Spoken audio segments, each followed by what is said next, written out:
A molecule contain the 2 atom each of mass m है बेटा, separated distance d है, मतलब 2 मासे से, एक है ये, एक है ये है m, दूसरा भी m, दोनों के बीच का जो अंतर है बेटा वो है d अंतर है इन दोनों के। लेकिन सेंटर में अगर लिखोगे तो ये d/2 होगा और ये भी d/2 होगा, राइट है। तो यहां पे at room temperature average rotational kinetic energy E, the angular frequency क्या होगी?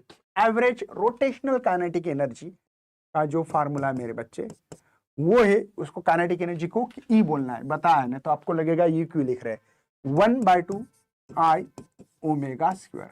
और हमारा मकसद क्या है बच्चों? मकसद क्या है? Kinetic energy E, okay, angular frequency बतानी है। ओके, कोई टेंशन नहीं बच्चों, मुझे लगता है सबको सब कुछ आता होगा, है ना। मतलब एंगुलर फ्रीक्वेंसी मतलब ओमेगा निकालना पड़ेगा, ये निकालना है, ओमेगा स्क्वायर जो है, सॉरी ओनली ओमेगा बोलना पड़ेगा। अच्छा सर, तो मोमेंट ऑफ इनर्शिया निकालना पड़ेगा। कैसे निकालना बेटा? पहले इसका निकालो, डिस्टेंस मल्टीप्लाई मास, डिस्टेंस का है ना, मास है बेटा m, ये d/2 का स्क्वायर, दूसरा वहां से m d/2 का स्क्वायर, राइट है ना बेटा।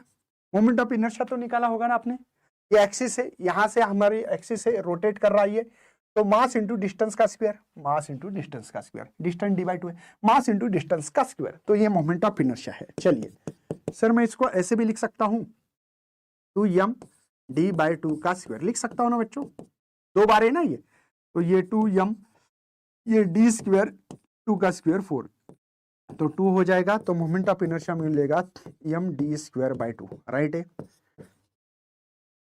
मुझे ओमेगा स्क्वायर निकालना है, तो मैं एक काम कर सकता हूं सर, 2e/i, ये है ओमेगा स्क्वायर, तो ओमेगा स्क्वायर 2e, आई की वैल्यू बेटा md²/2, राइट है।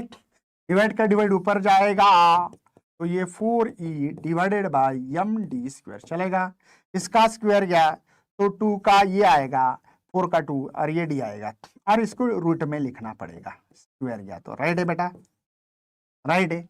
2/d E/m, मुझे लगता है कि ए ही ऑप्शंस यहाँ पे मुझे दिख रहा है।